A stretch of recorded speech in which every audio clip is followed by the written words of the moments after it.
بسم الله الرحمن الرحيم الحمد لله رب العالمين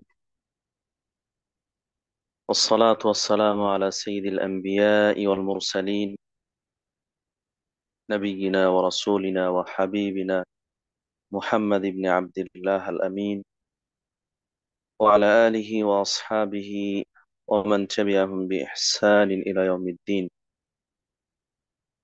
أما بعد، قال الله سبحانه وتعالى في كلامه المجيد: أعوذ بالله من الشيطان الرجيم.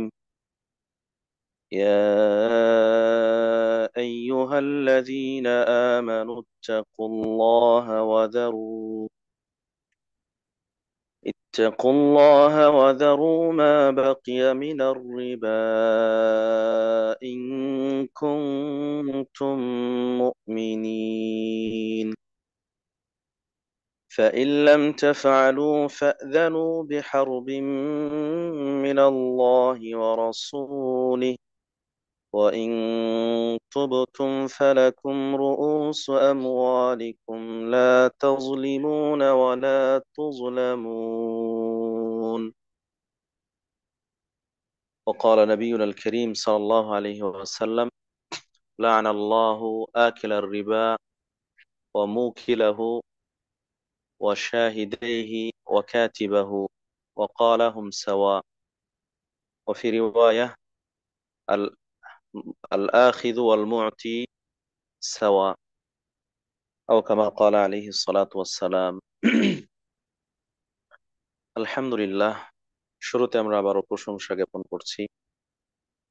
শুকরিয়া, কৃতজ্ঞতা, শ্রদ্ধা, বিনয় ও নম্র চিত্তে প্রশংসা আদায় করছি আল্লাহ সুবহানাহু ওয়া তাআলার জন্য, যার বিশেষ অনুগ্রহে অপার দয়ায়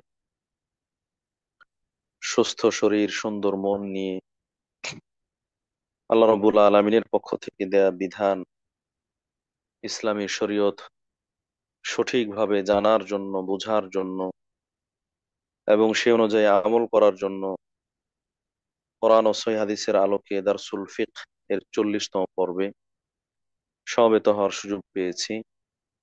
যে আল্লাহ সুবহানাহু ওয়া তাআলা আমাদেরকে সে সুযোগ ও তৌফিক দিয়েছেন, তারই প্রশংসা কৃতজ্ঞতা আদায় করি ছোট্ট বাক্যের মাধ্যমে, আলহামদুলিল্লাহ।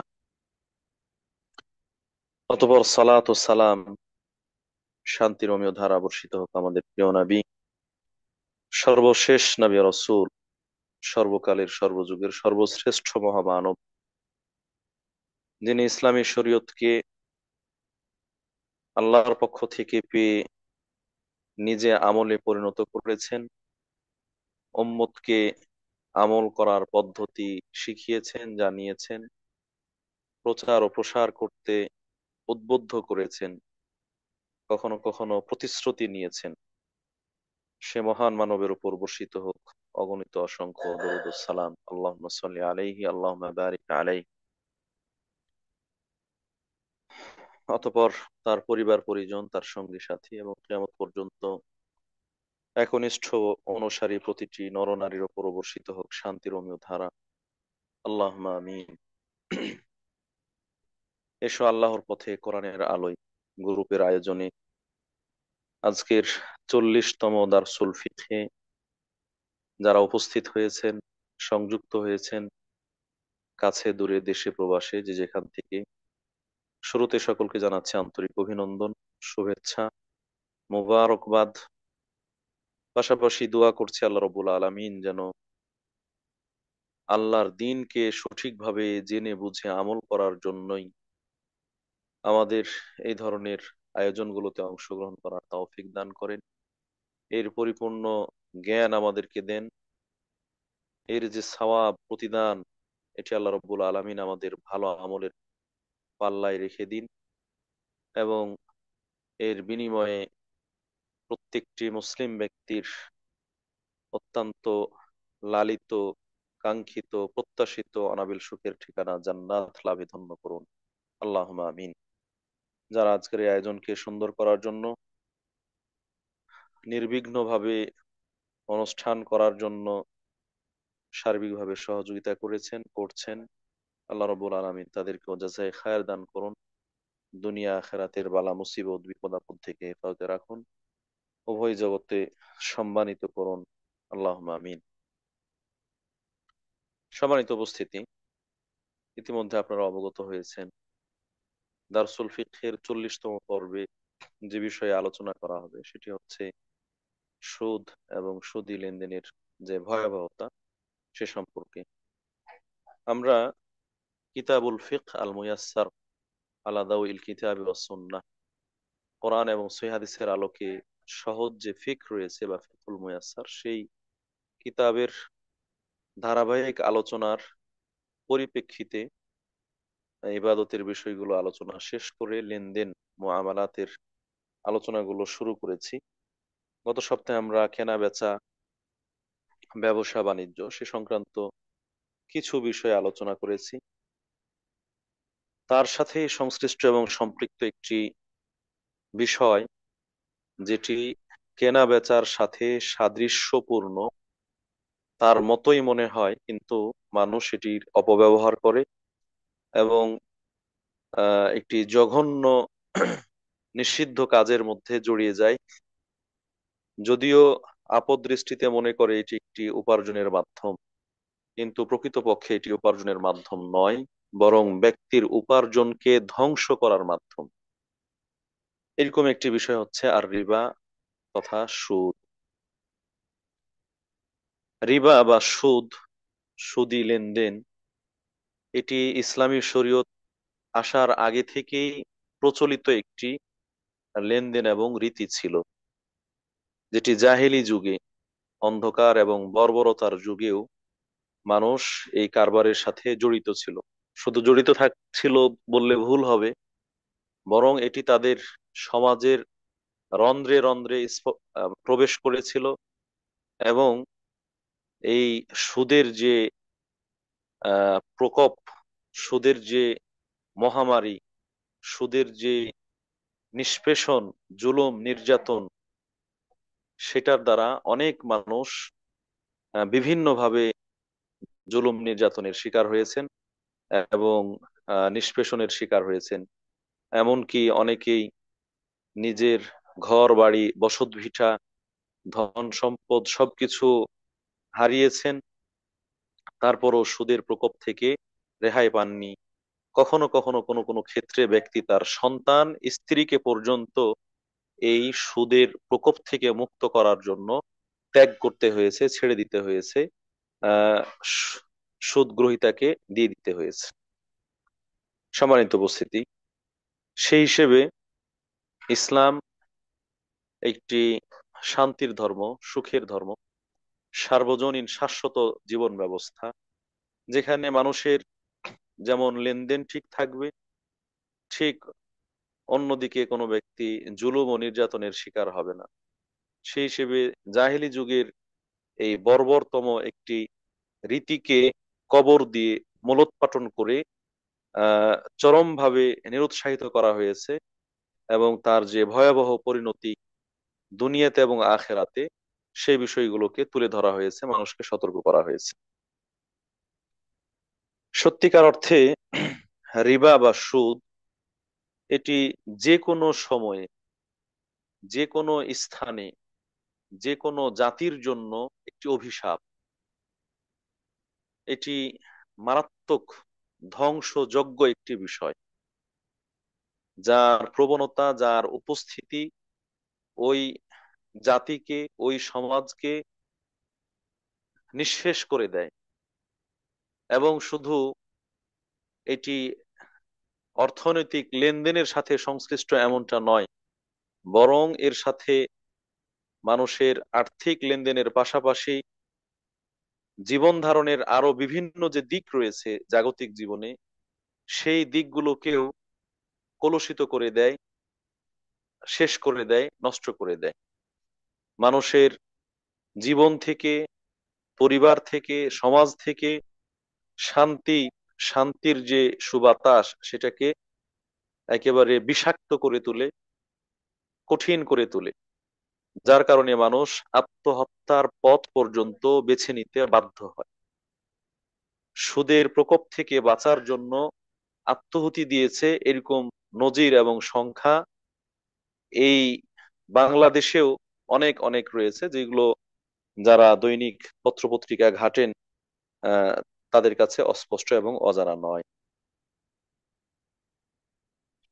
সম্মানিত উপস্থিতি, সেই হিসেবে এরকম একটি বর্বর, জঘন্যতম, ঘৃণিত এবং বিষাক্ত, ক্ষতিকারক লেনদেন, এ সম্পর্কে ইসলামের বিধান থাকবে না, নির্দেশনা থাকবে না, এটা হতেই পারে না। এই জন্য আল্লাহ রব্বুল আলামিন স্বয়ং কোরআনের আয়াত নাজিল করে তাদের সেই লেনদেনকে অবৈধ ঘোষণা করেছেন, এবং সেই লেনদেন এর সাথে যারা জড়িত তাদেরকে বিভিন্নভাবে হুমকি দিয়েছেন, তাদেরকে ফিরে আসার সুযোগ দিয়েছেন, এবং এই সুদ থেকে, নিবৃত থেকে সাধারণ যে লেনদেন, বৈধ যে লেনদেন, যার মাধ্যমে মানুষ জীবন জীবিকা নির্বাহ করবে, সেই পদ্ধতি আল্লাহ রাব্বুল আলামিন ইসলামী শরীয়তের মধ্যে আলোচনা করেছেন। আল্লাহ রাব্বুল আলামিন পবিত্র কোরআনের মধ্যে সূরা আল বাকারার 275 নং আয়াতে জাহিলি যুগের সেই বর্বর যে কর্মকাণ্ড ছিল, সুদ, এবং সেই সুদকে বৈধতা দেওয়ার জন্য তারা যে এটাকে একটা ব্যবসা বা ব্যবসায়িক লেনদেন, বাণিজ্য হিসেবে উল্লেখ করেছে, তার প্রতিবাদ জানিয়ে এখানে আলোচনা করেছেন। আল্লাহ রাব্বুল আলামিন বলছেন, الذين يأكلون الربا لا يقومون إلا كما يقوم الذي يتخبطه الشيطان من المس ذلك بأنهم قالوا إنما البيع مثل الربا بأنهم قالوا إنما البيع مثل الربا। জাহিলি যুগের মানুষেরা, কাফের মুশরিকরা, বিশেষ করে ইহুদি খ্রিস্টানরা, তারা বলতো ইন্নামাল বাইউ মিথলুর রিবা, ব্যয় বা কেনা বেচা, লেনদেন বাণিজ্য, এটা তো রিবার মতোই, সুদের মতোই, সুদি কারবারের মতোই। অতএব দুটোর মধ্যে কোনো পার্থক্য নেই, দুটোর মধ্যে কোনো ব্যবধান নেই। তারা বাস্তবতার সাথে এটাকে কম্পেয়ার করেছে, তুলে ধরেছে যে একটা কেনাকাটার ক্ষেত্রে, ব্যবসায়িক লেনদেনের ক্ষেত্রে একদিকে যেমন দাতা থাকে, বিক্রেতা, অন্যদিকে গ্রহীতা থাকে, ক্রেতা। অনুরূপভাবে সেখানে থাকে পণ্যদ্রব্য, যা কেনা বেচা হবে, এবং সেই পণ্যদ্রব্যের মূল্য, যেটার মাধ্যমে লেনদেন হবে। আর সেই লেনদেন সম্পন্ন করার জন্য ব্যক্তির যে কথা বা চুক্তি, এই পাঁচটা জিনিস প্রয়োজন: বিক্রেতা, ক্রেতা, পণ্যদ্রব্য, পণ্যদ্রব্যের মূল্য, এবং যে কথার মাধ্যমে এই চুক্তিটি সম্পন্ন হবে। ঠিক একইভাবে সুদের মধ্যে তো এই পাঁচটি জিনিসই রয়েছে: সুদদাতা, সুদ গ্রহীতা, সুদের আহ যে পরিমাণ, যেটাকে মূল্য হিসেবে ধরা হচ্ছে, আর যেই ঋণের বিপরীতে সুদ নিচ্ছে, সেই ঋণ, যেটা পণ্যদ্রব্যের স্থানে, আর হচ্ছে যে কথার মাধ্যমে এই চুক্তি সম্পন্ন হচ্ছে। তো এখানে তো পাঁচটা উপাদান রয়েছে। সম্মানিত উপস্থিতি, তারা এই পাঁচটার সাথে পাঁচটা মিলিয়ে বলছে যে কেনা বেচা এবং সুদ এটা তো একই জিনিস। কিন্তু আল্লাহ রাব্বুল আলামিন তাদের এই অবৈধ জিনিসকে বৈধ জিনিসের সাথে মিলিয়ে কম্পেয়ার করাটাকে প্রত্যাখ্যান করে বলছেন, ওয়া আহাল্লাল্লাহুল বাই'a ওয়া হাররামার রিবা। আল্লাহ তাআলা ব্যয় বা লেনদেন, কেনা বেচা, এটাকে বৈধতা দিয়েছেন, হালাল করেছেন, কিন্তু সুদ, রিবা, এটাকে আল্লাহ তাআলা হারাম করেছেন, এটাকে অবৈধ ঘোষণা করেছেন। আল্লাহু আকবার। তাহলে সরাসরি কোরআনের আয়াতের মাধ্যমে কেনা বেচা বৈধ, তার প্রমাণ পাওয়া গেল, আর সুদি লেনদেন এটি হারাম, অবৈধ, তার প্রমাণ পাওয়া গেল। প্রিয় উপস্থিতি, যেহেতু আমরা এখানে কেনা বেচার সাথে সুদি কারবারের একটা কম্পেয়ার করলাম, সেই হিসেবে আমাদের একটু জানা দরকার যে আসলে সুদটা কি, পরিভাষায় সুদ কাকে বলা হয়। আমরা কেনা বেচার ক্ষেত্রে বলে এসেছিলাম যে কোনো জিনিসের বিনিময়ে লেনদেন করা নির্দিষ্ট আহ নিয়মের মাধ্যমে, নির্দিষ্ট নিয়মের মাধ্যমে এক জিনিস আর এক জিনিসের মাধ্যমে একটা সম্পদ আর অন্য সম্পদের বিনিময়ে আদান প্রদান করা। কিন্তু সুদের ক্ষেত্রে একই ধরনের জিনিস, একই ধরনের জিনিস একটার থেকে আরেকটা কম বেশি করে লেনদেন করা, একই ধরনের জিনিস একটা থেকে আরেকটা কম বেশি করে লেনদেন করা, যেই বেশির বিপরীতে কোনো কিছু নেই, যেই বেশির বিপরীতে কোনো কিছু নেই। উদাহরণস্বরূপ, কেউ কাউকে 1,000 টাকা দিল, তার বিপরীতে 1,100 টাকা নিল। এই যে 1,100, 1,100 টাকা নিল, এইখানে 1,000-এর বিপরীতে 1,000, এটা ছিল সমান সমান, এতটুক বৈধ। কিন্তু যখন 1,000-এর বিপরীতে আরো 100 নিল, 1,100-র মধ্যে 100, এই 100টার বিপরীতে যেন কোনো কিছু নেই, এটাই হচ্ছে সুদ। একজন ব্যক্তি 1 মণ চালের বিনিময়ে একই মানের চাল 1 মণ 5 কেজি নিল। 1 মণ চালের বিনিময়ে একই মানের চাল 1 মণ 5 কেজি নিল। ওই জায়গায় এই 5 কেজি চালের বিপরীতে কিছু নেই, 1 মণের বিপরীতে 1 মণ, এটা সমান সমান, এই লেনদেন বৈধ। কিন্তু যখন 5 কেজি বেশি নিচ্ছে, এটা হচ্ছে সুদ, এটা হচ্ছে অবৈধ। প্রিয় উপস্থিতি, তাহলে সুদ বা রিবা এটা হচ্ছে সমজাতীয় জিনিস, একই জাতীয় জিনিস যদি কম বেশি করে বিক্রি করা হয়, তাহলে সেই জিনিসটুকু, অতিরিক্ত অংশটুকু সেটি সুদে পরিণত হবে। এটা এইভাবে ব্যাপক অর্থে নয়, বরং তার কিছু আহ সীমাবদ্ধ দিক রয়েছে, যেগুলো আমরা একটু পরে আলোচনা করব। শুধু বোঝানোর ক্ষেত্রে আমরা এতটুকু বললাম যে সুদ যেটা হয়ে থাকে, এটা সাধারণত এভাবেই হয়ে থাকে। সমজাতীয় জিনিস লেনদেনের ক্ষেত্রে একটা থেকে আরেকটা কম বেশি করে বিক্রি করা, লেনদেন করা, আদান প্রদান করা, এটাই হচ্ছে সুদ। এটাকে ইসলামী শরীয়তে রিবা আল ফাদল বলা হয়। জিনিসের বিনিময়ে জিনিস কম বেশি করে বিক্রি করা। যদিও এটা হাদিসের মধ্যে সুনির্দিষ্টভাবে 6টি জিনিসের মধ্যে সীমাবদ্ধ করা হয়েছে, কিন্তু হাদিসের ভাষ্য থেকে ইসলামিক স্কলারগণ আরো কিছু কারণ বের করেছেন, যেই কারণগুলো অন্যান্য জিনিসের মধ্যেও বিদ্যমান রয়েছে, সেক্ষেত্রেও সেইগুলো এই জিনিসের বিধানের আওতায় চলে আসবে।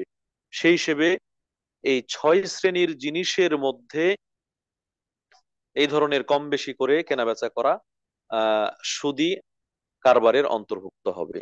এটা কেনাবেচার ক্ষেত্রে, কেনাবেচার ক্ষেত্রে এরকম। আরেকটি হচ্ছে ঋণ দানের সাথে এই সুদের সম্পৃক্ততা রয়েছে, যেটাকে ইসলামী শরীয়তে রিবা আন নাসিআ বলা হয়। রিবা আন নাসিআ, ঋণ দেওয়ার ক্ষেত্রে, কার্জের ক্ষেত্রে একজন আরেকজনকে ঋণ দিল, সেই ঋণ পরিশোধের সময় যা দিয়েছিল তার থেকে বেশি নিবে, এরকম শর্তে। মূলত জাহিলি যুগে যেই ঋণের প্রচলন, যেই সুদের প্রচলন ছিল, এটা হচ্ছে এই দ্বিতীয় প্রকারের লেনদেন।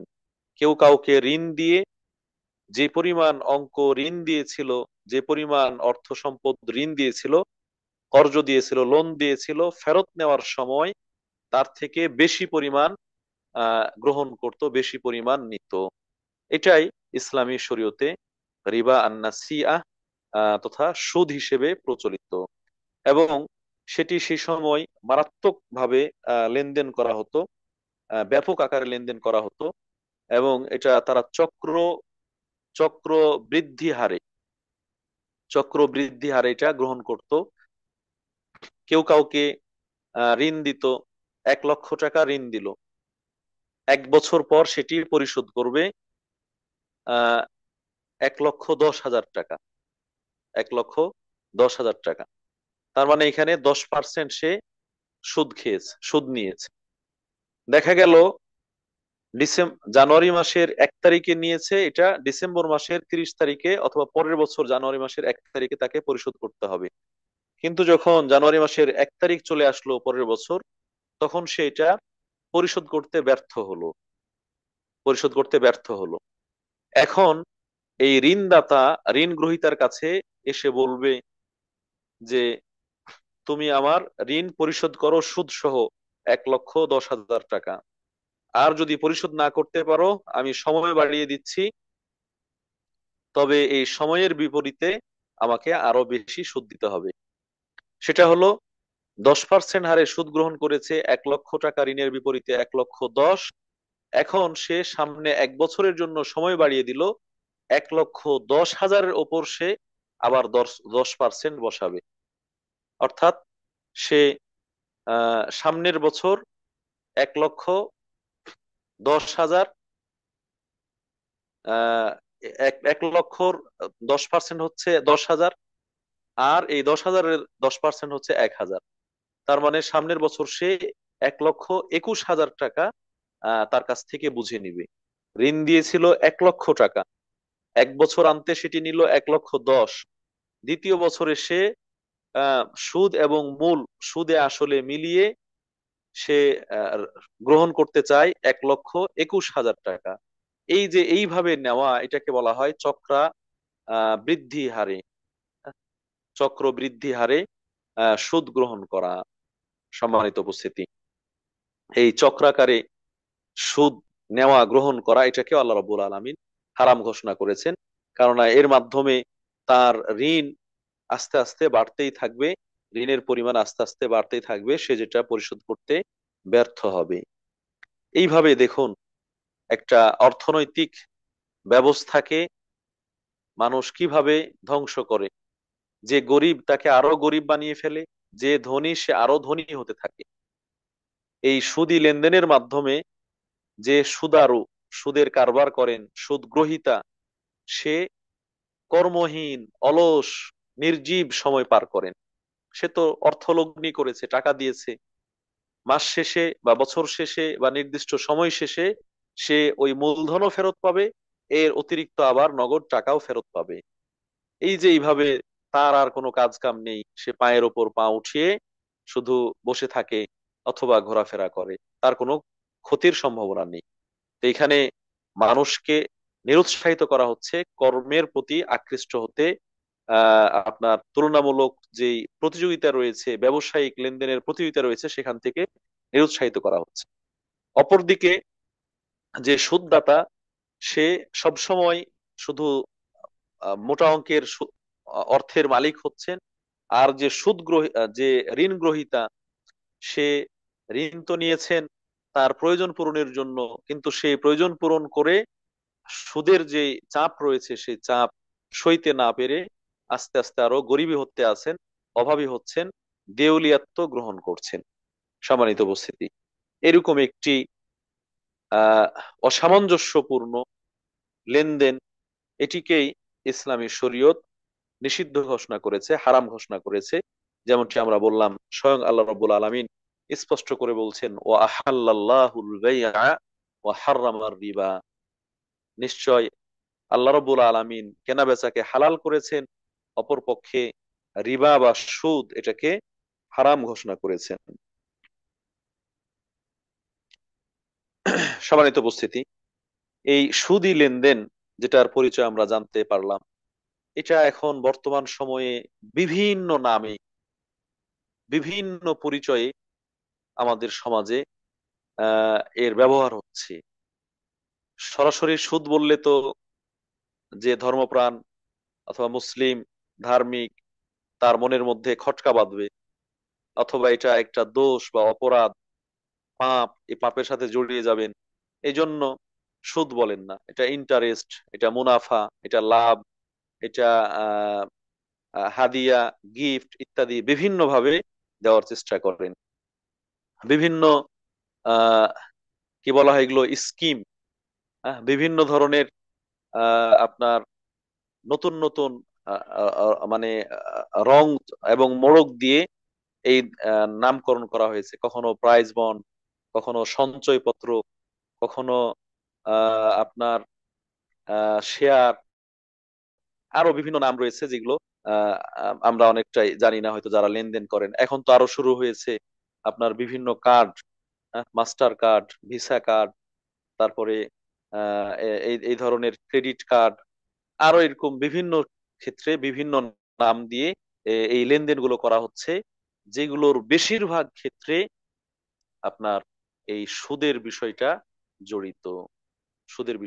আল্লাহ তাআলা আমাদেরকে হেফাজত করুন। সুদ এতটা ব্যাপক এবং এর পরিধি এতটা বিস্তৃত যে মানুষ যেন তাদের দৈনন্দিন জীবনের অনেক ক্ষেত্রে, আপনি গাড়িতে চড়বেন সেখানেও, আপনি বাড়িতে থাকবেন সেই বাড়ি নির্মাণের ক্ষেত্রে, আপনি বাজারে কেনাকাটা করবেন সেখানে, পোশাক পরিচ্ছদ কেনাকাটা করবেন, লেনদেন করবেন সেখানে, এইভাবে যেন সকল ক্ষেত্রেই, পড়াশোনা করবেন সেখানেও, সেক্ষেত্রেও বিভিন্ন স্কিম, আপনার বিভিন্ন লেনদেনের ধরন তৈরি করে আপনাকে সেই এর অন্তর্ভুক্ত করবে। এমনকি এখন হজ করার জন্য, এত বড় একটা ইবাদত, সেই হজের বিবাহ ইত্যাদি, বিবাহ শাদী করার জন্য বিয়ের খরচ, মোহরানা ইত্যাদি, সেইগুলো জমানোর জন্য এই এই সকল ক্ষেত্রেও তারা এই ধরনের সুদী লেনদেনের বিষয়গুলোকে সামনে নিয়ে এসেছে।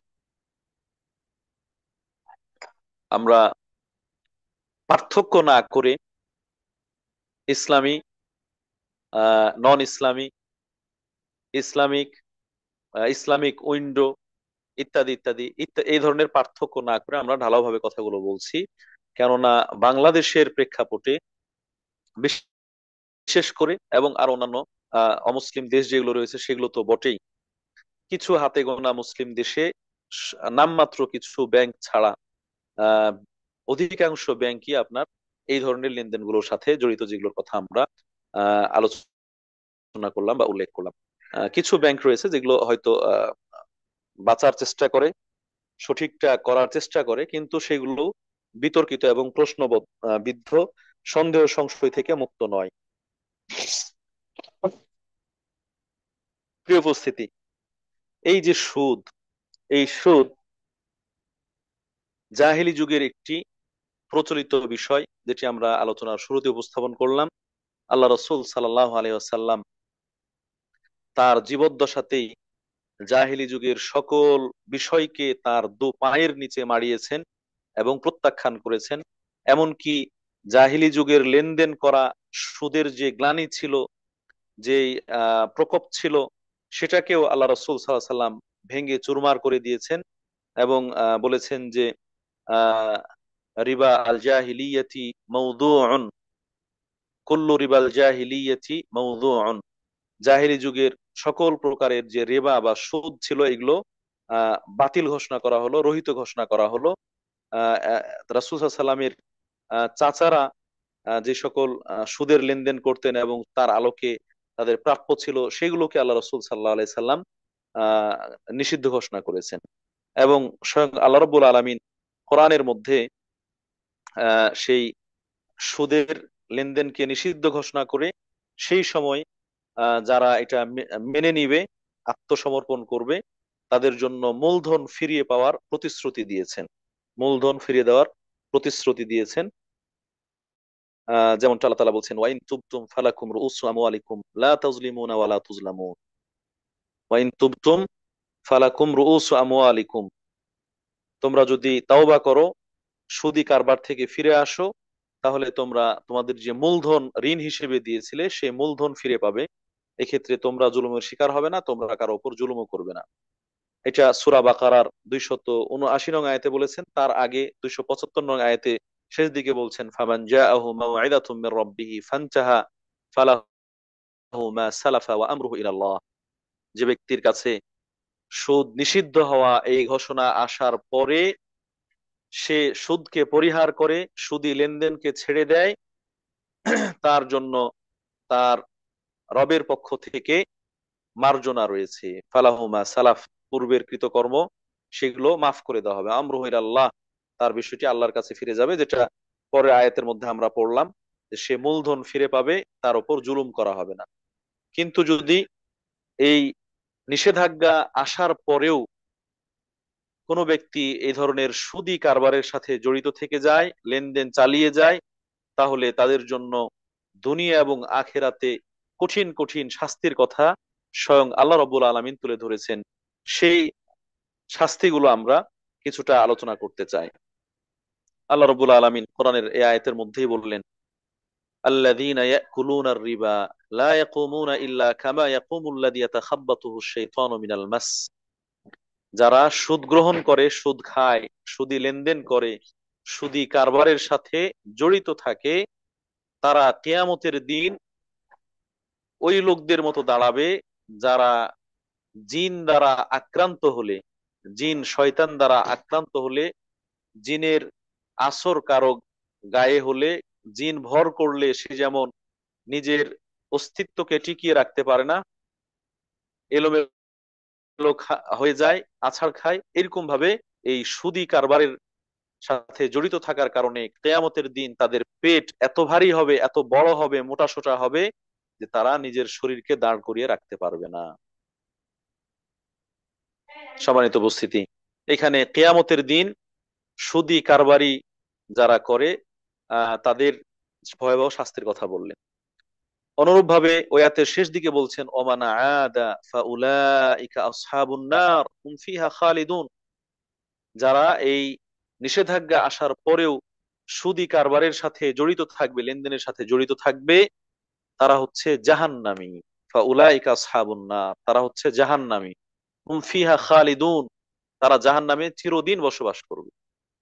সে সুদকে হালাল মনে করে যদি লেনদেন করে, নিষেধাজ্ঞা এসেছে এরপরেও সে করছে, তার মানে যেন নিষেধকে সে গ্রাহ্যই করে না, মান্যই করে না। এই জন্য আল্লাহ রাব্বুল আলামিন বলছেন হুম ফিহা খালিদুন, সে চিরকাল সেখানে থাকবে। যদি সেটাকে হালাল মনে করে করে, তাহলে হালাল মনে করার কারণে সে কাফের, আর কাফের চিরস্থায়ী জাহান্নামী, সে হিসেবে চিরদিন সেখানে থাকবে। আর যদি হালাল মনে না করে, হারাম মনে করেই খেয়ে থাকে, তারপরও সে জাহান্নামী হবে। যদিও আহলুস সুন্নাহ ওয়াল জামাআর আকীদা হচ্ছে, কোন ব্যক্তি মুসলিম এবং পাপী হয়, তাহলে পাপের শাস্তি ভোগ করার পরে এক সময় জান্নাতে যাওয়ার সুযোগ থাকবে ইনশাআল্লাহ। তাহলে এখানে সে জাহান্নামী, এটা স্পষ্টভাবে আল্লাহ রাব্বুল আলামিন ঘোষণা করেছেন। আল্লাহ রাব্বুল আলামিন পরের আয়াতে বলছেন, ইয়া আইয়ুহাল্লাযীনা আমানুত্তাকুল্লাহ, বিশেষভাবে হে মুমিনরা তোমরা আল্লাহকে ভয় করো। ওয়াযারু মা বাকিয়া মিনার রিবা ইন কুনতুম মুমিনিন, তোমরা যদি সত্যিকার অর্থেই মুমিন হয়ে থাকো। আল্লাহ তাআলা সম্বোধন করলেন আমানু বলে, যারা ঈমান এনেছো, অর্থাৎ ঈমানের দাবি করছো, নিজেকে মুসলিম মুমিন বলছো, ঈমানদার বলছো, এরকম ব্যক্তিরা সত্যিকার অর্থেই যদি মুমিন হয়ে থাকো, প্রকৃত পক্ষেই যদি মুমিন হয়ে থাকো, ঈমানদার হয়ে থাকো, তাহলে তোমার কাছে এই নির্দেশনা আসার সাথে সাথে তুমি এই সুদি লেনদেন ছেড়ে দাও, সুদি কারবার ছেড়ে দাও। আল্লাহ আকবার। তাহলে এখানে যেন সুদি কারবারে জড়িত থাকা, এটা ইমানের পরিপন্থী হিসেবে আখ্যায়িত করা হয়েছে। সুদ আর ইমান দুটো একত্রিত হতে পারে না। একই সাথে যেমন আগুন আর পানি থাকতে পারে না, ঠিক একইভাবে ইমানের সাথে সুদ থাকতে পারে না। আপনার সুদি কারবার আছে, তার মানে ইমান নেই। ইমান আছে, তার মানে আপনাকে সুদি কারবার পরিহার করতে হবে। আল্লাহ আকবার। সম্মানিত উপস্থিতি, অতএব এই আয়াত দিয়ে নিজের যেই জোরালো ইমানের দাবি করা হচ্ছে, নিজেকে মুমিন হিসেবে পরিচয় দেওয়া হচ্ছে, আপনি কি শুধু দাবিদার মুমিন নাকি বাস্তবিক অর্থে মুমিন, সেটা পরীক্ষা করার, যাচাই বাছাই করার একটা মানদণ্ড হচ্ছে এই আয়াত, যে আপনি সুদের লেনদেনের সাথে জড়িত আছেন না, সুদকে পরিহার করতে পেরেছেন। যদি আপনি সুদকে পরিহার করতে পারেন, তাহলে আপনার ইমানের পরিচয় দেওয়া, মুমিনের পরিচয় দেওয়া, এটা সার্থক, এটা যথার্থ। আর যদি আপনি মুমিন দাবি করছেন, নামে মুহাম্মদ, নামে ফাতেমা, নামে জাইনাব, কিন্তু সুদি কারবারের মধ্যে রয়েছেন, তাহলে আপনি মুসলিম নামধারী হতে পারেন, কিন্তু প্রকৃত মুমিন নয়।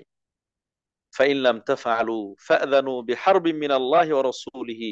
আল্লাহ তাআলা আরো শক্তভাবে বলছেন, এই ধরনের নির্দেশনা আসার পরেও, ঘোষণা আসার পরেও যদি কোনো ব্যক্তি সুদি কারবার ছেড়ে না দেয়, তাহলে সে যেন আল্লাহ এবং তার রাসূলের বিরুদ্ধে যুদ্ধ করার জন্য প্রস্তুতি গ্রহণ করে। নাউযুবিল্লাহ মিন যালিক। আল্লাহু আকবার। সুদী কারবার কত বড় জঘন্য অপরাধ, যে স্বয়ং আল্লাহ এবং আল্লাহ রাসূল তার বিরুদ্ধে যুদ্ধ ঘোষণা করবে। আল্লাহ এবং আল্লাহ রাসূলের বিরুদ্ধে তাকে যুদ্ধের প্রস্তুতি নিতে বলা হয়েছে। সম্মানিত উপস্থিতি, অতএব আল্লাহ রাব্বুল আলামিনের নির্দেশ আসার পরেও এই সুদী কারবারের সাথে জড়িত থাকা, এটা যেন আল্লাহ এবং আল্লাহ রাসূলের বিরুদ্ধে বিদ্রোহ ঘোষণা করা, যুদ্ধ ঘোষণা করা। আব্দুল ইবনে আব্বাস রাদিয়াল্লাহু তাআলা আনহুমা তিনি বলছেন, কিয়ামতের দিন এই ধরনের সুদী কারবারি তাদেরকে বলা হবে, তুমি আল্লাহ এবং আল্লাহ রাসূলের বিরুদ্ধে অস্ত্র ধরো, অথচ সে ধরতে সক্ষম হবে না। আল্লাহ তো কোন বললেই হয়ে যাবে, সেখানে তাকে বাধ্য করা হবে, কিন্তু সে সেটা করতে পারবে না। যে জিনিস করতে পারবে না এইরকম জিনিসে বাধ্য করা মানে এটা চরম পর্যায়ের শাস্তি, কঠিন পর্যায়ের শাস্তি। সম্মানিত উপস্থিতি, এইভাবে স্বয়ং আল্লাহ রাব্বুল আলামিন এই সুদী কারবার এইগুলো থেকে বিরত থাকার জন্য নির্দেশ প্রদান করেছেন এবং শক্তভাবে বলেছেন। অন্য আয়াতে আল্লাহ তাআলা বলছেন, ইয়া আইয়ুহাল্লাযীনা আমানু লা তাকুলুর রিবা আযআফা মুদাআফা, হে ঈমানদারগণ, তোমরা চক্রা বৃদ্ধি হারে সুদ গ্রহণ করো না। হ্যাঁ? তোমরা আহ সুদ ভক্ষণ করো না চক্র বৃদ্ধি হারে। সেখানেও আল্লাহ রাব্বুল আলামিন নিষেধ করেছেন। অন্য আয়াতে সেই ইহুদি এবং খ্রিস্টান যারা মালউন, অভিশপ্ত, তাদের দোষ হিসেবে, মন্দ অভ্যাস হিসেবে, বাজে অভ্যাস হিসেবে আখ্যায়িত করা হয়েছে। তাদেরকে আল্লাহ রাব্বুল আলামিন বিভিন্ন সময় শাস্তি দিয়েছেন। কেন? ওয়া আখযিহিমুর রিবা ওয়া কাদ নুহু আনহু, তারা সুদ গ্রহণ করত, সুদ খেত, অথচ আল্লাহ তাআলা এখান থেকে তাদেরকে নিষেধ করেছেন। তো এই নিষিদ্ধ কাজে, সুদ স্পষ্টভাবে নিষেধ, নিষিদ্ধ কর্মকাণ্ড হওয়ার পরেও তারা এই কাজে জড়িয়ে থাকতো। এই জন্য আল্লাহ রাব্বুল আলামিন তাদেরকে বিভিন্ন সময় বিভিন্ন শাস্তি দিয়েছেন, শাস্তির সম্মুখীনের কথা বলেছেন। সম্মানিত উপস্থিতি, তাহলে সুদ গ্রহণ করা এটা যেন ইহুদি খ্রিস্টানদের একটি নিন্দনীয় আচরণ, যে আচরণ থেকে আল্লাহ রাব্বুল আলামিন বিরত থাকতে বলেছেন, এবং এটি একটি শাস্তিযোগ্য অপরাধ, যে অপরাধের কারণে তাদের মাঝে শাস্তি নেমে এসেছিল। সম্মানিত উপস্থিতি, অতএব সুদ গ্রহণ করা, সুদ খাওয়া, এটা কতটা জঘন্য অপরাধ আমরা একই বিষয়ে কোরআনের এতগুলো আয়াতের মাধ্যমে, আহ আয়াত উদ্ধৃত করার মাধ্যমে জানতে পারছি, যেটা সত্যিকার অর্থেই জঘন্যতম অপরাধ, যার কারণে বারবার এইভাবে আল্লাহ রাব্বুল আলামিন শক্ত শক্ত ভাষা ব্যবহার করে নিষেধ করেছেন। আপনারা সে হাদিস জানেন যে সুদ, সুদী কারবার, এটা নিঃসন্দেহে অবৈধ, নিষিদ্ধ একটি লেনদেন, এবং এর মাধ্যমে যা উপার্জন হবে, যা কামাই হবে, যা রোজগার হবে, এটি হারাম। আর হারাম জিনিস ভক্ষণ করার মাধ্যমে ব্যক্তির যদি শরীর গঠন হয়, দেহ তৈরি হয়, রক্ত মাংস তৈরি হয়, তাহলে সেটি জাহান্নামের জন্যই উপযুক্ত। যেমনটা সহিহ বুখারী হাদিসে এসেছে, কুল্লু জাসাদিন নাবাত মিনাস সুহতি ফান্নারু আউলা বিহি, যে দেহ হারাম উপার্জন দিয়ে গড়ে উঠে, বেড়ে উঠে, সেই দেহের জন্য জাহান্নামী হচ্ছে সর্বোত্তম ঠিকানা, জাহান্নামী হচ্ছে উপযুক্ত ঠিকানা। অন্য হাদিসে এসেছে, তিরমিজির হাদিস, লা ইয়াদখুলুল জান্নাতা জাসাদুন গুযিয়া বিল হারাম, যেই দেহ হারাম খাবার দিয়ে, হারাম ভক্ষণ দিয়ে, নিষিদ্ধ উপার্জন দিয়ে গড়ে উঠে, বেড়ে উঠে, সেই দেহ যেন জান্নাতে প্রবেশ করতে পারবে না, জান্নাতের জন্য সেটি হারাম। এবং এটি দোয়া কবুলেরও প্রতিবন্ধক। সেই হাদিসও আপনারা জানেন, সহিহ মুসলিমের হাদিস, ব্যক্তির কাছে দোয়া কবুলের অনেকগুলো আদব থাকা সত্ত্বেও তার দোয়া কবুল হয়নি। কেন? তার উপার্জন হারাম হওয়ার কারণে। ফাআন্না ইউস্তাজাবু লাহ, তার দোয়া কিভাবে কবুল হবে, সে যদি এতগুলো হারামের মধ্যে নিমজ্জিত রয়েছে। প্রিয় উপস্থিতি, আল্লাহ রাসূল সাল্লাল্লাহু আলাইহি ওয়াসাল্লাম এই সুদী কারবারকে, সুদী লেনদেনকে ধ্বংসাত্মক যে সকল কাজ রয়েছে, চরম পর্যায়ের মারাত্মক বড় ধরনের অপরাধ হিসেবে যে অপরাধগুলোকে চিহ্নিত করেছেন, তার মধ্যে আল্লাহ রাসূল সাল্লাল্লাহু আলাইহি ওয়াসাল্লাম এই সুদকে উল্লেখ করেছেন। সহিহ বুখারী এবং মুসলিমের হাদিস, এটি আবু হুরায়রা রাদিয়াল্লাহু তাআলা আনহু থেকে বর্ণিত। তিনি বলছেন, ইজতানিবুস সাবআল মুবিকাত, তোমরা 7টি ধ্বংসাত্মক জিনিস থেকে বিরত থাকো।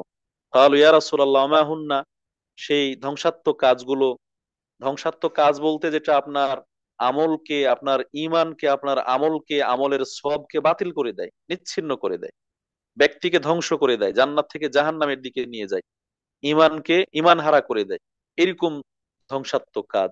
সেগুলো কি কি? আল্লাহ রাসূল সাল্লাল্লাহু আলাইহি ওয়াসাল্লাম বলেন, আশ-শিরকু বিল্লাহ ওয়াস-সিহরু ওয়া কাতলুন নাফসিল্লাতী হারামাল্লাহু ইল্লা বিল হক ওয়া আকলুর রিবা। শিরক করা, জাদু করা, অন্যায়ভাবে কাউকে হত্যা করা। এরপরে এসেছে ওয়া আকলুর রিবা, সুদ খাওয়া।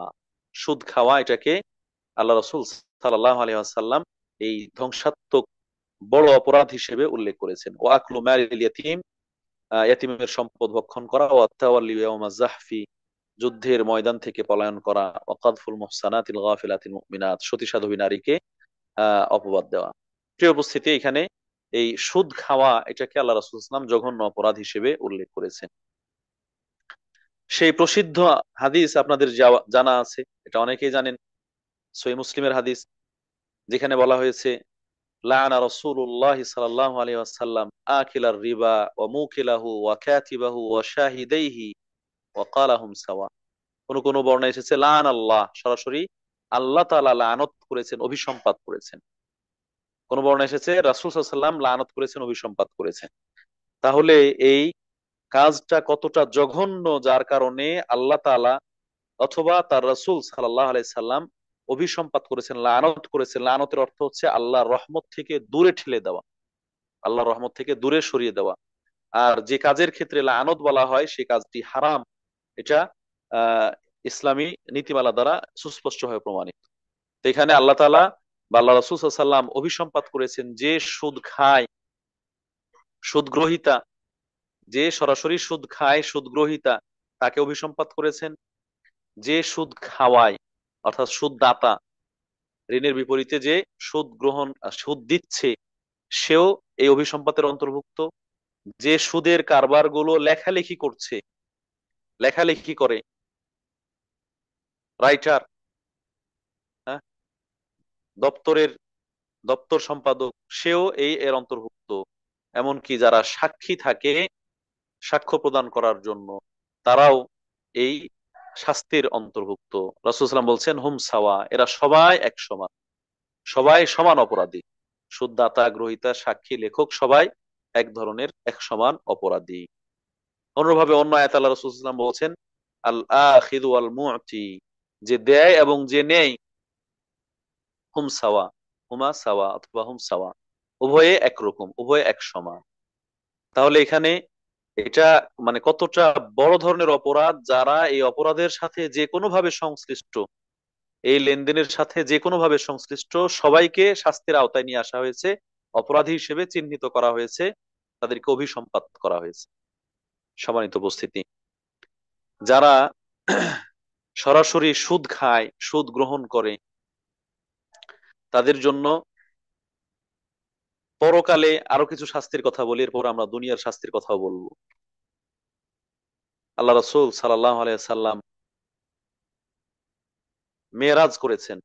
মেরাজের রাতে আল্লাহ রাসূল সাল্লাল্লাহু আলাইহি সাল্লামকে নিয়ে মেরাজ করানো হয়েছে, ঊর্ধ্ব আকাশে গমন করানো হয়েছে। সেখানে তিনি দেখেছেন, সরাসরি সচক্ষে প্রত্যক্ষ করেছেন। সেই একটি ঘটনা আপনাদের কাছে তুলে ধরতে চাই, যেটি সহিহ বুখারীর হাদিস। আল্লাহ রাসূল সাল্লাল্লাহু আলাইহি সাল্লাম বলছেন, আমার কাছে দুজন মানুষ আসলেন, যারা আমাকে নিয়ে গেলেন, অর্থাৎ মেরাজে। ফান্তালাকনা ফাতাইনা আলা নাহরিন, সেই যাওয়ার পথে আমরা দেখতে পেলাম একটা নদী, কালা আহমার মিসলাদ দাম, এটা একেবারে নদীর পানিগুলো রক্তিম বর্ণের, লাল বর্ণের, যেন রক্তের মতো। ওয়াইদা ফিন্নাহারি রাজুলুন সাবিহুন ইয়াসবাহু, হঠাৎ দেখতে পেলাম এই নদীর মধ্যে একজন সাঁতারকারী, তিনি সাঁতার কাটছেন, এক ব্যক্তি সাঁতার কাটছে। ওয়াইদা আলা শাত্তিন নাহরি রাজুলুন ক্বাদ জামা ইনদাহু হিজারা, আর ওই নদীর তীরে, পাড়ে এক ব্যক্তি পাথর জমা করে রেখেছেন, অনেকগুলো পাথর জমা করে রেখেছেন। ফায়াগ ফায়াফগারু লাহু ফাহু, যে ব্যক্তি সাঁতার কাটছিল সে নদীর তীরে এসে তার মুখটাকে হা করছিল, মুখটাকে ফাঁক করছিল, হা করছিল। ফায়ালকামাহু হাজারান, আর ওই তীরে দাঁড়িয়ে থাকা ব্যক্তি সেই পাথর তার মুখে ছুঁড়ে মারছিলেন, নিক্ষেপ করছিলেন, এবং সেটা তাকে গিলতে বাধ্য করছিলেন। ফায়ান্তালিকু, এরপরে সে পাথর মুখের মধ্যে নিয়ে ফায়াসবাহু, আবার সাঁতার কাটছিল। থুম্মা ইয়ারজিউ ইলাইহি, এরপরে আবার সে ফিরে আসছিল। এইভাবে যখনই কুল্লামা রাজা ইলাইহি ফাগার আলাহু ফাহু, নদীর তীরে এসে সে মুখ হা করে ফাঁক করে, আলকামাহু হাজারান, আর ওই নদীর তীরে দাঁড়িয়ে থাকা ব্যক্তি তার মুখে পাথর ছুঁড়ে মারে। আহ এরকম তাদের কর্মকাণ্ড চলতেই আছে।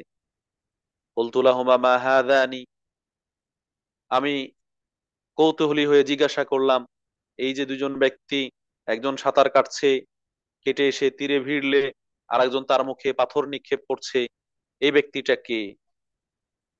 তখন তারা সেই দিনের ঘটনাগুলো বর্ণনা করতে গিয়ে আমাকে বললেন, আম্মা রাজুলুল্লাযী আতাইতা আলাইহি ইয়াসবাহু ফিন নাহরি ওয়া ইয়ালকামুল হিজারা ফাইন্নাহু আকিলুর রিবা, যে ব্যক্তি ওই নদীতে সাঁতার কাটছিল আর নদীর তীরে আসলে তার মুখে পাথর নিক্ষেপ করা হচ্ছিল, ওই ব্যক্তি হচ্ছে দুনিয়াতে সুদ ভক্ষণকারী ছিল। নাউজুবিল্লাহি মিন যালিক। সুদ খাওয়ার কারণে তাকে জাহান্নামের মধ্যে এইভাবে রক্তের নদীতে সাঁতার কাটানো হচ্ছে এবং তার মুখে পাথর নিক্ষেপ করা হচ্ছে। প্রিয় উপস্থিতি, এইভাবে এই সুদের যে ভয়াবহ শাস্তির কথা স্বয়ং হাদিসের মধ্যে আল্লাহ রাসূল সাল্লাল্লাহু আলাইহি ওয়াসাল্লাম উল্লেখ করেছেন। দুনিয়াতেও এই ধরনের সুদী লেনদেনের কারণে ভয়াবহ শাস্তির কথা হাদিসের মধ্যে এসেছে এবং কোরআনের মধ্যে এসেছে। আল্লাহ রাসূল সাল্লাল্লাহু আলাইহি ওয়াসাল্লাম বলছেন, ইদা যহারা যিনা ওয়ার রিবা ফি ক্বরিয়াতিন ফাকাদ আহাল্লাউ বিআনফুসিহিম আযাবাল্লাহ, যখন কোন জনপদে, কোন নগরীতে, কোন এলাকায় জেনা ব্যভিচার এবং সুদের লেনদেন প্রকাশ পাবে, সুদী কারবার চলমান থাকবে, প্রকাশ পাবে, ওই এলাকার লোকেরা নিজেদেরকে আল্লাহর আযাবের মুখে নিক্ষেপ করলো। এই ধরনের জেনা ব্যভিচার এবং সুদী কারবারে জড়িয়ে পড়ার কারণে নিজেরাই নিজেদেরকে আল্লাহর শাস্তির মুখে, আল্লাহর আযাবের মুখে ঠেলে দিল। আল্লাহ রাসূল সাল্লাল্লাহু আলাইহি ওয়াসাল্লাম এই হাদিসের মধ্যে এইভাবে বলেছেন।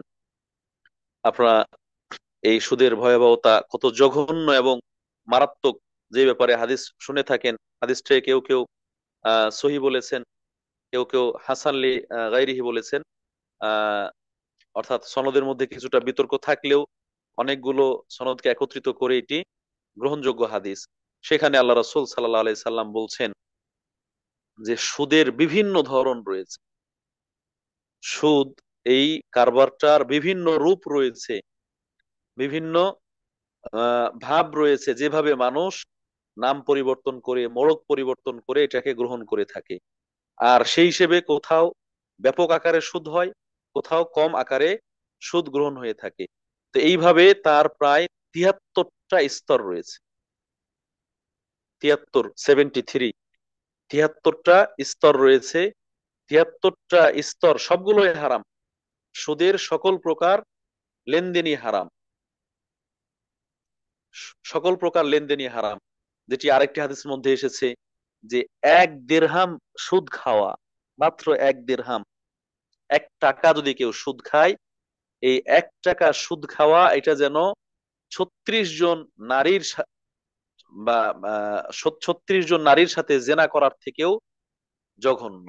অর্থাৎ 36 জন পতিতা, তাদের থেকেও যেন জঘন্য হচ্ছে এক, তাদের যে অপরাধ, সে অপরাধের থেকেও জঘন্য হচ্ছে 1 দিরহাম সুদ হিসেবে গ্রহণ করা, খাওয়া।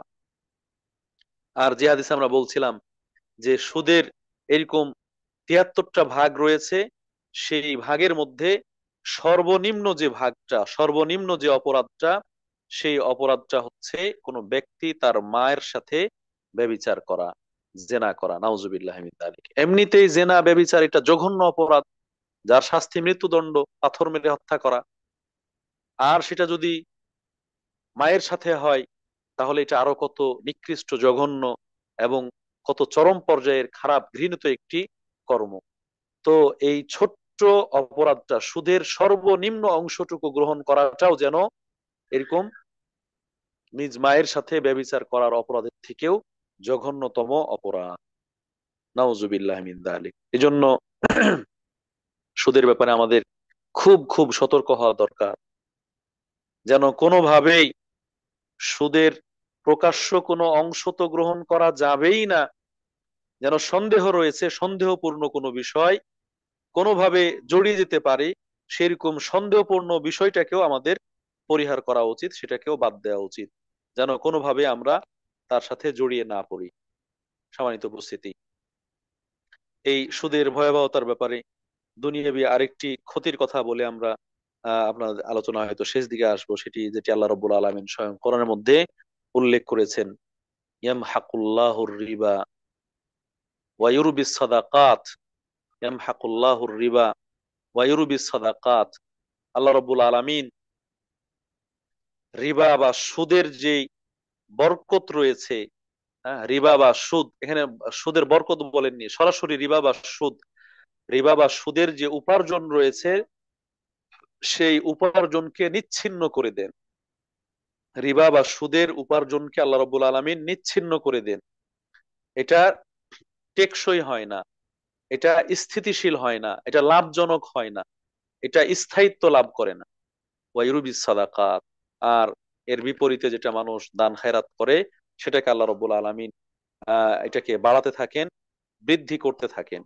সম্মানিত উপস্থিতি, এই যে এখানে আল্লাহ রাব্বুল আলামিন বলছেন ইয়ামহাকুল্লাহুর রিবা, সুদকে আল্লাহ রাব্বুল আলামিন নিচ্ছিন্ন করে দেন, এর যে বাস্তবতা, এটা খুব গভীরভাবে আমরা আহ উপলব্ধি করি এবং এটা বাস্তব সম্পন্ন।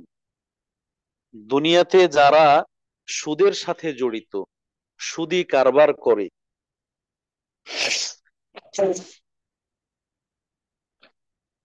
সুদি লেনদেন করে, তারা যদিও বাহ্যিক দৃষ্টিতে মনে হয় যে অনেক অনেক অঙ্ক, মোটা মোটা অঙ্ক, অ্যামাউন্ট তারা পাচ্ছে, 1 লাখের জায়গায় 1,10,000, 1 কোটির জায়গায় 1,10,00,000, 20 কোটি ইত্যাদি, এইভাবে তারা অনেক অঙ্ক, মোটা অঙ্কের অ্যামাউন্ট তাদের হাতে আছে।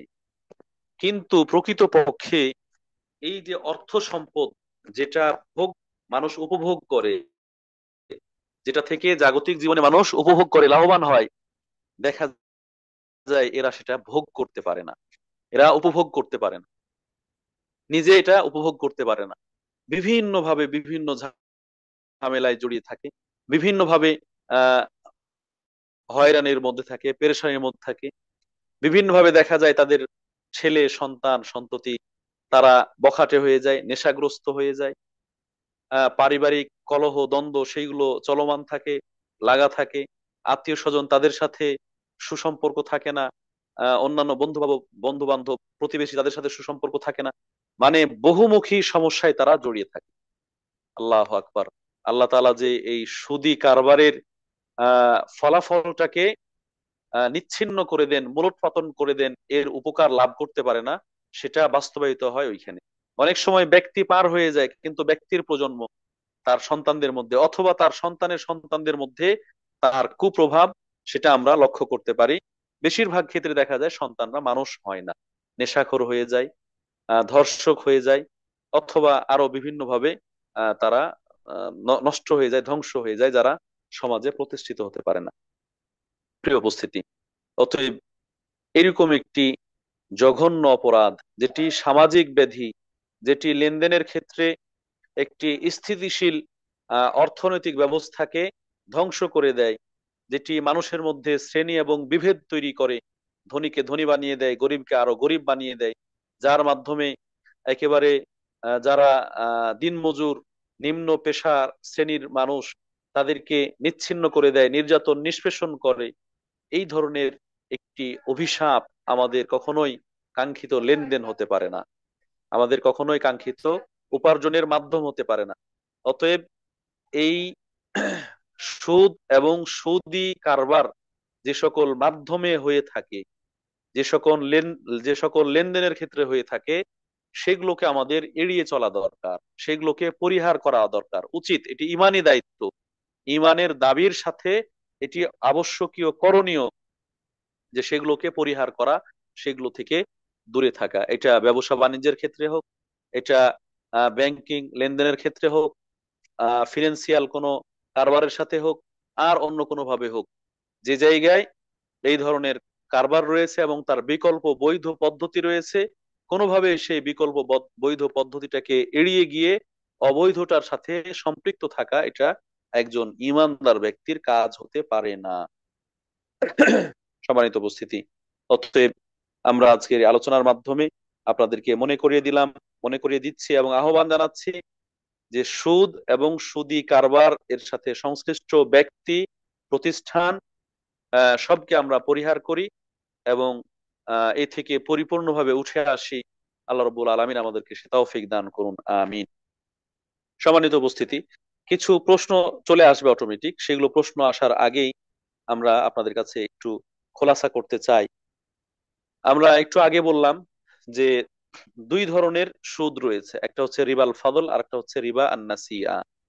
কম বেশি করা, কম বেশি লেনদেনের মধ্যে কম বেশি করা, একই জাতীয় জিনিস, একটা কম দিলেন আর একটা বেশি নিলেন, একটা বেশি দিলেন আর একটা কম নিলেন, এটা হচ্ছে সুদ।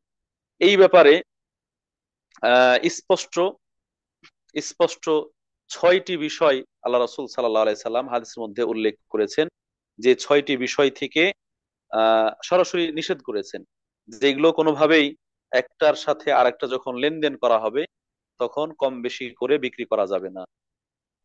যেমনটা সহিহ বুখারী এবং মুসলিমের হাদিসে এসেছে, عن ابي سعيد الخدري رضي الله عنه ان رسول الله صلى الله عليه وسلم قال الذهب بالذهب والفضة بالفضة والبر بالبر والشعير بالشعير والتمر بالتمر والملح بالملح مثلا بمثل يدا بيد।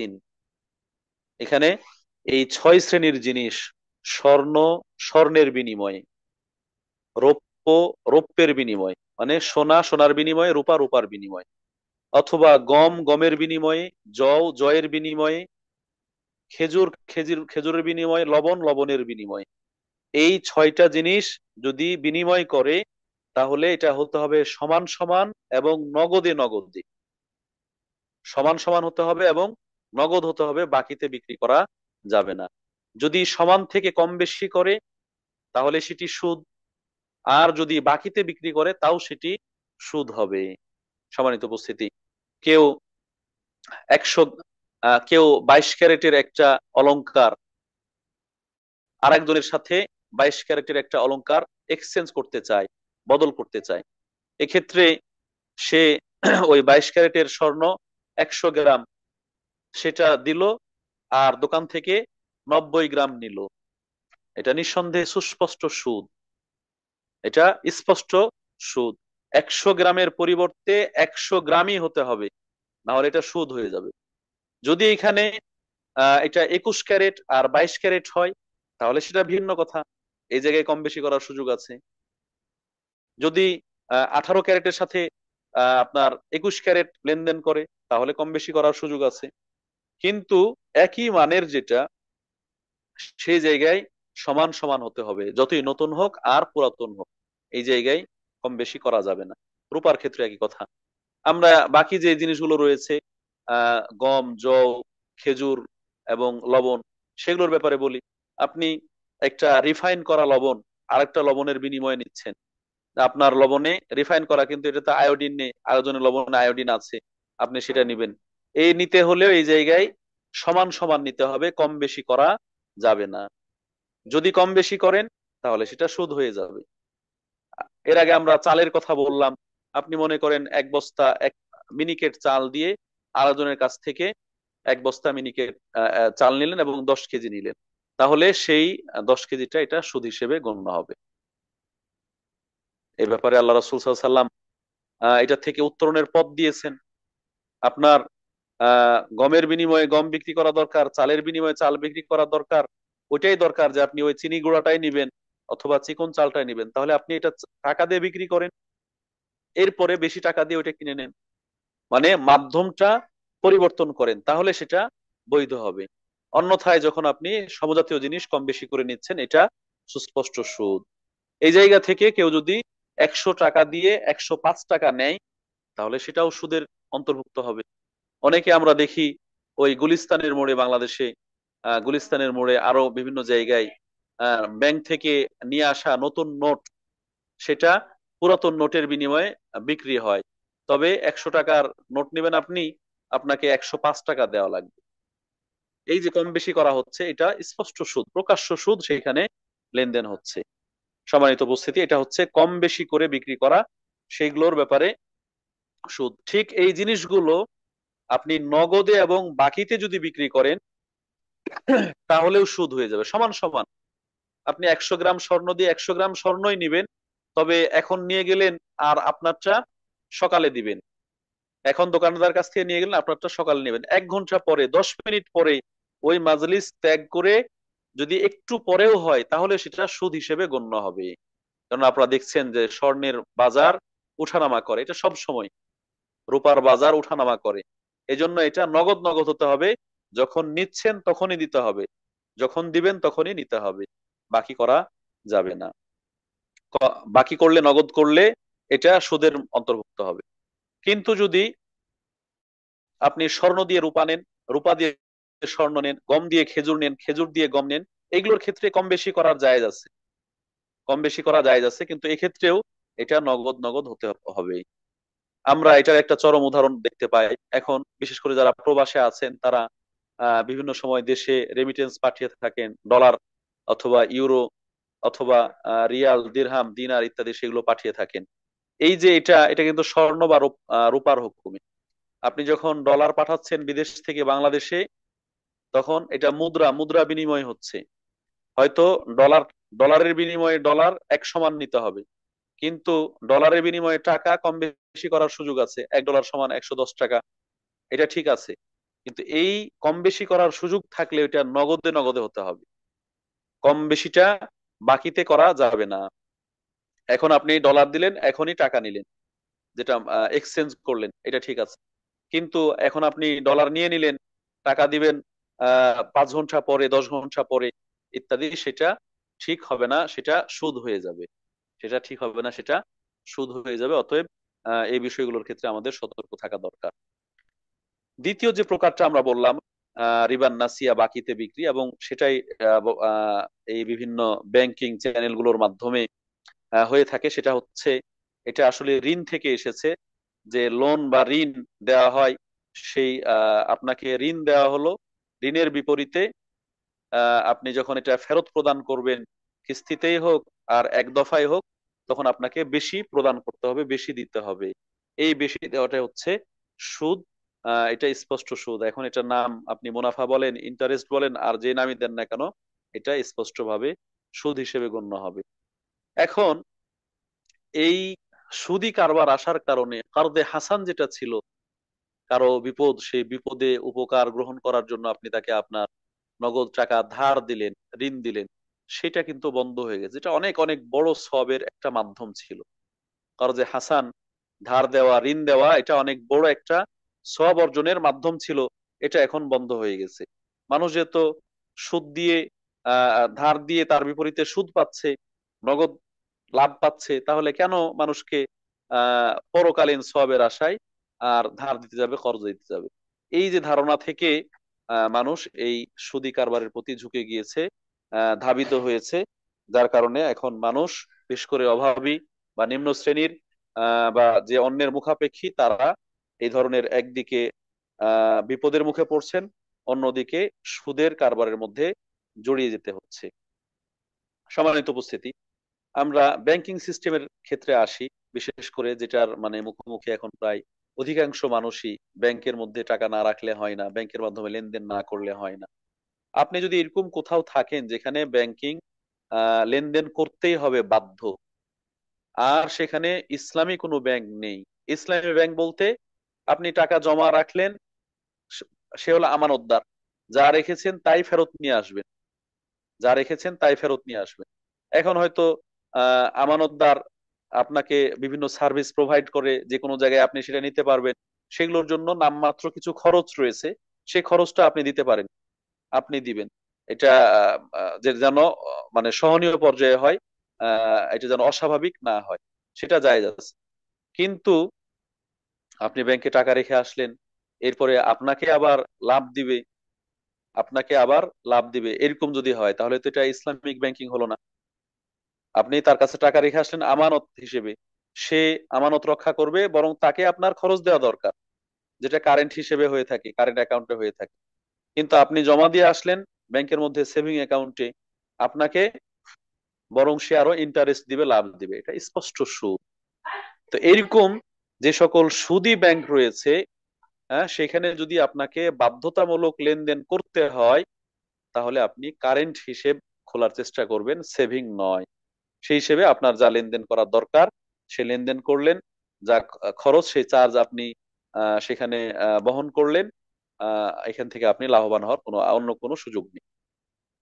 আর যে জায়গায় ইসলামী ব্যাংকিং সিস্টেম রয়েছে, যেটা আমরা একটু আগে বললাম যে শরীয়তের যে লেনদেন, আপনি তার কাছে জমা রাখবেন, সে আমানতদার, আপনাকে ফিরিয়ে দিবে, এই জায়গায় সে সওয়াব লাভ করবে, এই জায়গায় সে সওয়াব লাভ করবে, আপনি আর অন্য কোনো ভাবে উপকৃত, মানে তার কাছ থেকে ইন্টারেস্ট নেবেন না। এরকম হলে এই ইসলামী ব্যাংকিং সেগুলোর মধ্যে আপনারা রাখতে পারেন। কিন্তু ইসলামীকরণ করে, নাম শুধু ইসলামী ব্যবহার করে যে সকল ব্যাংক অন্যান্য প্রচলিত সুদী ব্যাংকের মতোই লেনদেন করছে, খালি নামটা ব্যবহার করেছে ইসলামী ব্যাংক, এই ধরনের ব্যাংকে আপনারা প্রতারিত হবেন না, ধোকায় পড়বেন না। আমাদের বাংলাদেশের প্রেক্ষাপটে ইসলামী ইসলামী ব্যাংক বাংলাদেশ লিমিটেড যেটা রয়েছে, সেটা চেষ্টা করছে তাদের যে কাগজ কলম শরিয়া বোর্ড রয়েছে, সে শরিয়া বোর্ডের আলোকে তারা কাগজ কলমে বলে যে শতভাগ শারঈ নিয়ম তারা অ্যাপ্লাই করে এখানে। কিন্তু বাস্তবে সেই শারঈ নিয়ম শতভাগ অ্যাপ্লাই হয় না। যেহেতু সুদী ব্যাংক বাংলাদেশ ব্যাংক, সেখান থেকে তাদেরকে নিতে হয়, আরো বিভিন্ন দিক রয়েছে, এবং সেগুলো বিভিন্ন ফাঁকফোকর রয়েছে, এবং যারা কর্মচারী রয়েছে তাদেরও কিছু অসাধু ব্যক্তি রয়েছে। সব মিলিয়ে এটা যথাযথভাবে শতভাগ হয় না। সেই হিসেবে এক্ষেত্রে আমাদের সজাগ থাকা দরকার, সতর্ক থাকা দরকার, যেন ইসলামের নাম দিয়ে আপনাকে আহ অবৈধ লেনদেনের মধ্যে জড়িয়ে না দেয়, আপনি যেন সেই অবৈধ লেনদেনের মধ্যে জড়িয়ে না পড়েন। এই জন্য তুলনামূলক সুদী ব্যাংক থেকে ইসলামী ব্যাংকে লেনদেন করবেন কারেন্ট হিসেবে, কারেন্ট অ্যাকাউন্টে, এটা মোটামুটি নিরাপদ। কিন্তু সেখানে মানি ইনভেস্ট করা, সেখানে জমা রাখা, সেভিং অ্যাকাউন্ট করা, আরো বিভিন্ন দিক তারা বলে, মুদারাবা এবং মুশারাকা ইত্যাদি বিভিন্ন স্কিম রয়েছে, সেগুলো সেগুলো থেকে বেঁচে থাকাই একজন সচেতন মুসলিমের আমি মনে করি যে কর্তব্য, দায়িত্ব এবং কর্তব্য। কেননা সেগুলো শতভাগ নিরাপদ নয়, সেগুলো শতভাগ নিরাপদ নয়। আমরা এর আগে গত সপ্তাহে প্রশ্নের উত্তর দিয়েছিলাম যে আহ, কি বলে হাউস লোন, ইসলামী ব্যাংক থেকে হাউস লোন বা হোম লোন দেয় বাড়ি নির্মাণের জন্য। লোন লোন মানেই তো হচ্ছে যেখানে সুদের অংশ রয়েছে, ব্যাংকিং লোন মানে হচ্ছে যেখানে সুদের অংশ রয়েছে। তারা এটাকে ব্যবসায়িক নাম দিয়ে আহ, আপনার কাছ থেকে লাভবান হচ্ছে, এবং পরোক্ষভাবে যেন সুদি কারবার করছে। তো এরকম যেন না হয়, বরং যে জায়গায় নিশ্চিত নিশ্চিত আহ, ইসলামিক লেনদেন রয়েছে সে জায়গা থেকে লেনদেন করতে আপত্তি নেই, কিন্তু যেখানে সন্দেহপূর্ণ লেনদেন রয়েছে সেখান থেকে বেঁচে থাকাই আমাদের জন্য একান্ত অপরিহার্য কর্তব্য। আমরা এই বিষয়গুলো দিকে খেয়াল রেখে চেষ্টা করব যেন কোনোভাবেই আমাদের এই একটু আধটু অবৈধ লেনদেনের মাধ্যমে আমাদের ভালো আমলগুলো নষ্ট না হয়ে যায়।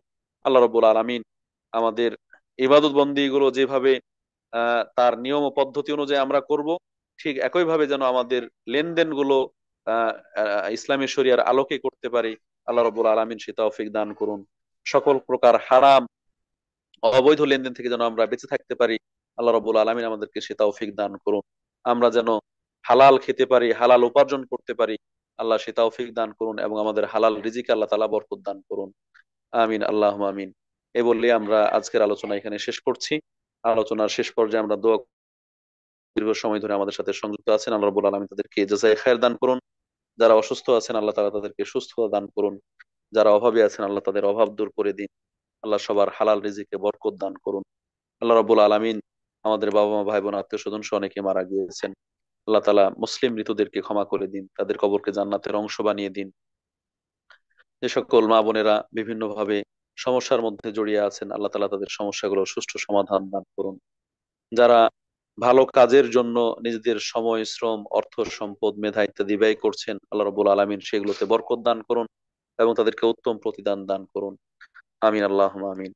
ওয়া আখিরু দাওয়ানা আলহামদুলিল্লাহি রাব্বিল আলামিন। বাকি সময়টুকুতে হাসিনা আপুর কোনো স্বজন থাকলে সেটা আমরা শুনবো, এরপরে আমরা প্রশ্ন উত্তরে যাব, কিছু প্রশ্ন উত্তর করে শেষ করবো ইনশাআল্লাহ।